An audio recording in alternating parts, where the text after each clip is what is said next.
ng typhoid sa Bacolod City tumaas. COMELEC nakatanggap ng 34 na reklamo.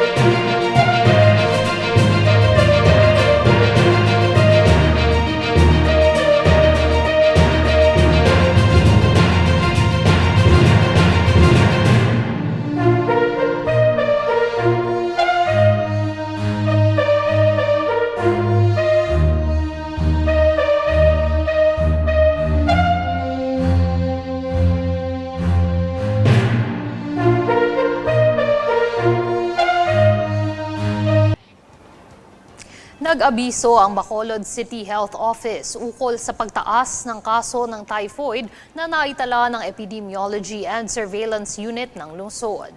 Naiulat ang 27 kaso ng nakakahawang sakit na tinatawag ring enteric fever mula unang araw ng taon hanggang ika-22 ng Marso, kung saan tumaas ito ng 145.5% kumpara sa nakaraang taon.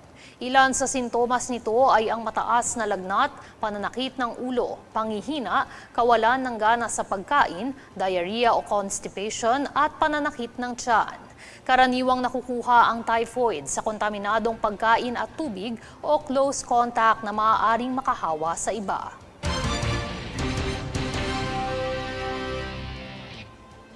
Isang grass fire naman ang sumiklab sa timog na bahagi ng isla ng Bulkang Taal nitong Martes, bandang alas 11 ng tanghali.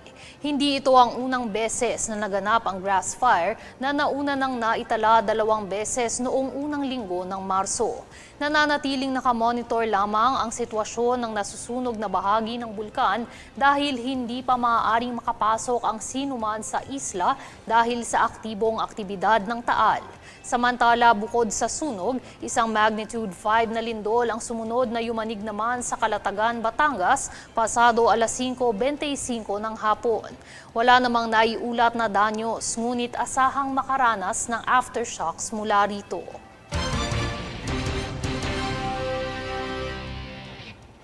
Sa kasalukuyan, 34 na reklamo na ng vote buying at ibang iligal na aktibidad sa eleksyon ang natanggap ng COMELEC. Kabilang dito ang 23 ulat ng kaso ng vote buying at vote selling.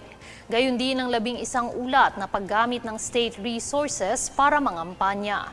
Paalala ng COMELEC, agad na i-report sa ahensya ang mga masasaksihang ipinagbabawal na gawain sa panahon ng eleksyon.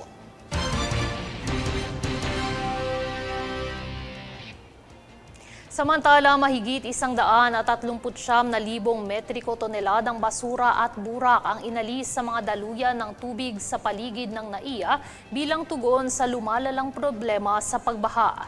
Yan ang balitang hatid ni Jade Buhoy.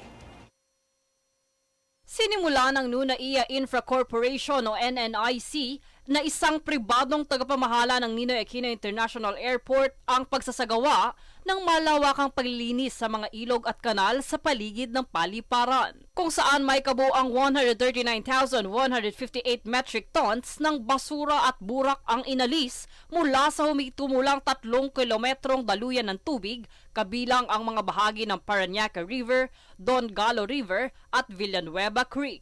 Ang nasabing proyektong ito ay bahagi ng flood mitigation program ng NNIC, katuwang ang Better Rivers Philippines Cleanup Teams ng San Miguel Corporation. Base sa impormasyon sinimulan ng pamamahala ng NNIC, ang NAIA noong Setyembre ng nakaraang taon, kung saan naging pangunahing layunin nito ang pag-iwas sa baha sa paliparan at mga kalapit na komunidad. Bunsod nito, mas pinabilis na ngayon ang pag-agos ng tubig ulan dahil sa paglilinis ng mga kanal at pagsasaayos ng mga drainage systems sa paligid ng paliparan. Bukod sa mga ilog, nilinis at inayos din ang mga baradong kanal at drainage sa mga pangunahing kalsada tulad ng Domestic Road, NAIA Road, Airport Road at Andrews Avenue. Sa kasalukuyan na kumpleto na ang paglilinis at pagpapanumbalik ng 67 manhole, habang 17 manhole covers ang napalitan at 7 bago ang itinayo. Samantala, nakatakdaring magtayo ang NNIC ng modernong drainage system, flood barriers at isang stormwater pumping facility upang lalo pang mapababa ang panganib ng pagbaha. Jade Buhoy, nag-uulat para sa Golden Nation Network.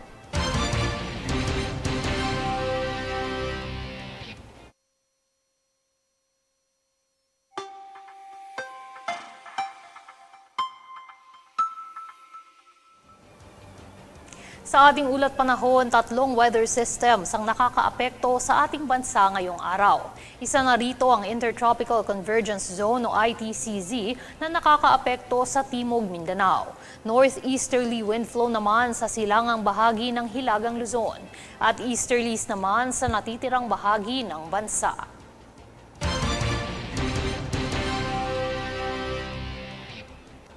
Susunod sa News Force.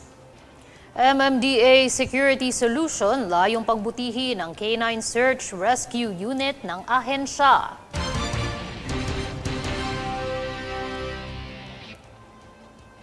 DA itinalaga ang kauna-unahang babaeng pinuno ng FAO Commission on Genetic Resources.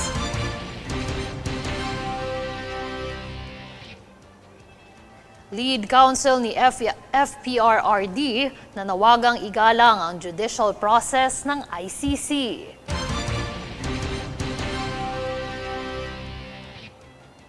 Manatiling nakatutok para sa higit pang mga balita sa pagbabalik ng News Force.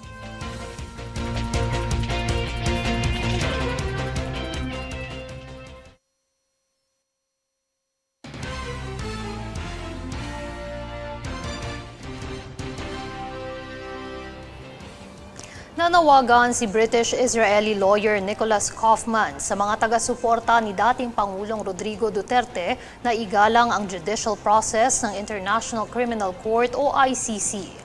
Aniya, wala umanong dapat na humadlang sa naturang proseso, kaya naman hinihingi niya ang buong respeto ng mga taga-suporta. Matatandaang kabi-kabilang mga protesta ang isinagawa ng mga Duterte supporters bilang pagtutol sa pagkakaaresto kay Duterte. Si Duterte ay kasalukuyang nakakulong sa The Hague, Netherlands dahil sa kasong crimes against humanity.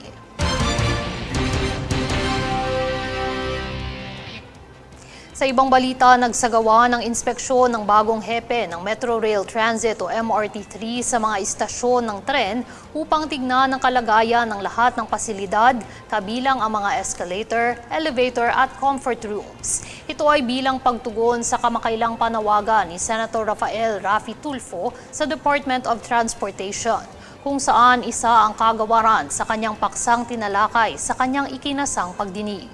Itinalaga bilang bagong hepe si General Manager Michael Capati ni Pangulong Ferdinand Marcos Jr. nitong ika-26 ng Marso kasabay ng kanyang panunumpa sa tungkulin. Tiniyak naman ni Capati na bibigyan ng naaangkop na solusyon ng mga alalahanin ng pasahero sa mga istasyon.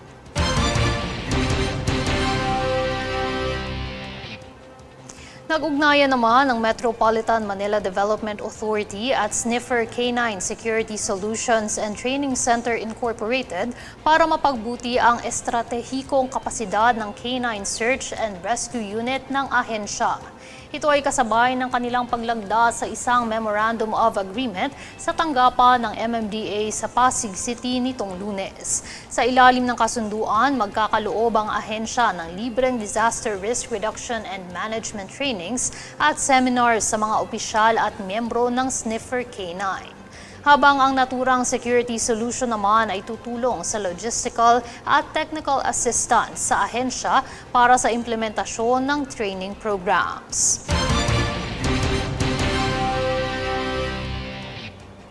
Samantala, itinalaga si Assistant Secretary Paz Benavides II ng Department of Agriculture bilang chairwoman ng Commission on Genetic Resources for Food and Agriculture ng United Nations FAO sa ika-20 sesyon nito sa Roma. Bilang kauna-unahang Pilipinong nahalal sa posisyong ito, pangungunahan niya ang mga patakaran at usapin ukol sa konserbasyon at patas na paggamit ng mga genetic resources na mahalaga sa seguridad sa pagkain. Ang kanyang 2 taong termino ay inaasahang mag-aambag sa pagpapaunlad ng pandaigdigang hakbang para sa ligtas at sustainableng sistema ng agrikultura.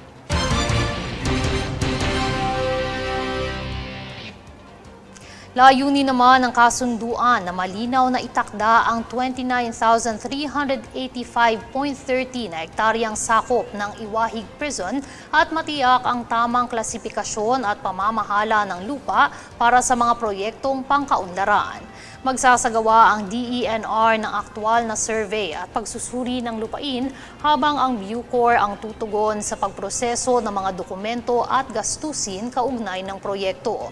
Inaasahang magbibigay daan ito sa mas sistematikong pangangasiwa ng ari-arian ng Bucor at sa pagpapaunlad ng mga programang pangkoreksyonal at pangkomunidad sa hinaharap.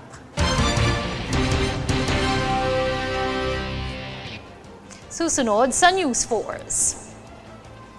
Philippine Medical Team nasa Myanmar na para magbigay ng serbisyo sa mga naapektuhan ng lindol.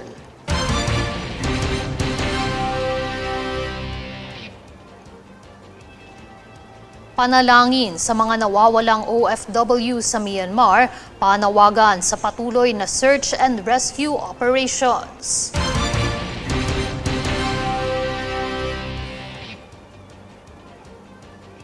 Electric vehicle charging network mas pinalawak pa ng DOE.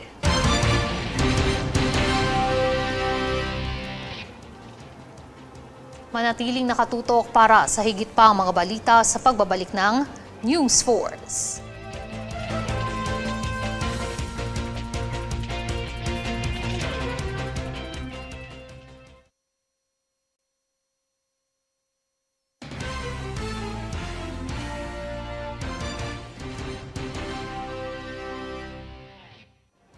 Naghahanda ang sandatahang lakas ng Pilipinas matapos na isiwalat ni AFP Chief Romeo Bronner Jr. na posibleng madamay ang Pilipinas kung sumiklab ang giyera sa pagitan ng China at Taiwan. Para sa ibang detalye, narito si Francis Riodique. Nitong kamakailan lang ay iba't ibang military asset ang ipinadala ng China sa paligid ng bansang Taiwan. Kaugnay ito ng patuloy na paggigiit ng Taiwan bilang independent na bansa, ngunit inaangkin ito ng China. Ayon sa Chinese military, ang isinagawang drill ay isa umanong warning at pagtutol sa paghiwalay ng bansang Taiwan. Samantala ay siniwalat ni Armed Forces of the Philippines o AFP Chief Romeo Bronner Jr. na posibleng madamay ang Pilipinas kung sumiklab ang giyera sa pagitan ng China at Taiwan. Kaya naman nagpaalala si Bronner sa militar na maging handa sa posibleng mga mangyari bunsod sa naturang tensyon. Pinaghahanda din niya ang militar sa posibleng pag-rescue sa mga Pinoy na nasa Taiwan. Tinatayang 250,000 na mga overseas Filipino workers umano ang kailangang i-rescue kung sakali. Sa kabilang banda, sinabi ni Bronner na ang balikatan exercise sa pagitan ng Pilipinas at Amerika ay inilarawan na magiging full battle test. April 21 magsisimula ang taunang joint drills kasama ang tinatayang 16,000 personnels mula sa dalawang bansa. Francis Riodique, nag-uula para sa Golden Nation Network. Samantala, Lunes ng hapon nang dumating ang DOH Philippine Emergency Medical Assistance Team o PEMAT sa Naypyidaw International Airport sa Myanmar upang magbigay ng serbisyong medikal sa mga naapektuhan ng lindol. Handog ng PEMAT ang mga serbisyo tulad ng acute medical care, life support, trauma management, pharmaceutical supplies, isolation facilities at referral services.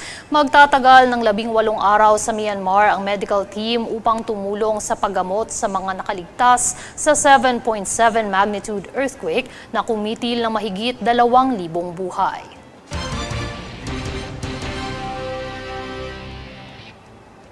Kaugnay na balita na nawagan ng Department of Migrant Workers o DMW na ipanalangin ang 4 na nawawalang overseas Filipino workers o OFWs matapos ang malakas na pagyanig kamakailan sa Mandalay, Myanmar. Kinilala ang 4 na Pinoy na profesional at 2 rito ay mag-asawa. Sa ngayon, wala pang balita sa isinasagawang search and rescue efforts sa Myanmar. Gayunpaman, nakikipagtulungan rin ang DMW sa Embahada ng Pilipinas sa Myanmar at Thailand upang mahatiran ng agarang tulong ang mga kababayan nating apektado ng magkasunod na lindol.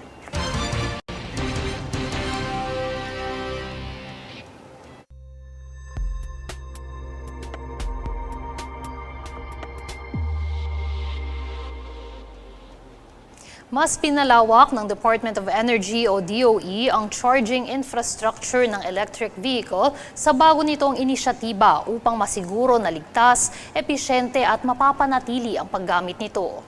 Kasalukuyan ng may 912 electric vehicle charging stations sa bansa at karamihan dito ay nasa National Capital Region o NCR. Layo ng DOE na magkaroon ng nasa 7,000 charging station sa bansa sa taong 2028. Nakatakda namang ilabas ngayong buwan ang implementing guidelines ukol dito.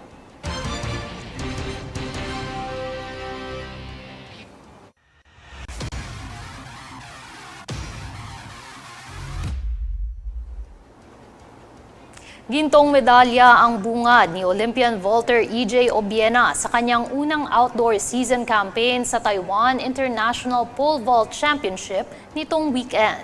Tunghaya ng ulat ni Princess Castro.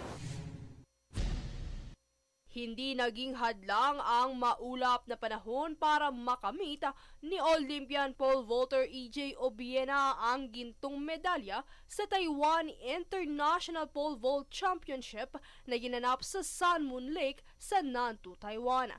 Naging matagumpay ang pagdomina ni Obiena sa una nitong outdoor season campaign ngayong taon. Sa isang post ng Pole Vault A sa kanyang social media accounts, aminado ito na hindi naging madali ang kanyang naging kampanya dahil sa lagay ng panahon. Tinawag niyang leap of faith ang kanyang naging performance sa kompetisyon kung saan buong puso niyang ipinagkatiwala sa Diyos ang magiging resulta ng kanyang pagtalon. Hindi naman ito nabigo sa kanyang pananalig at naitala ang 5.50-meter leap dahilan upang daigin ang 5.30-meter na score ni American pole vaulter Matt Ludwig na nag-uwi ng pilak na medalya. Bukod kay Obiena ay ilan pa sa mga kapwa Pilipino ng vaulter ang lumahok ay sina Joquet de los Santos at Francis Allen Silar na nakaklear ng 5.15 meters at 3.91 meters. Matatandaang maagang natapos ang kampanya ng Asia's Best Pole Vaulter sa World Athletics Indoor Championship nitong nakaraang buwan. Sa kabila nito, kanyang tiniyak sa kanyang mga tagahanga at taga-suporta na pagtutuunan ng pansin at babawi ito sa outdoor season. Princess Castro nag-uulat para sa Golden Nation Network.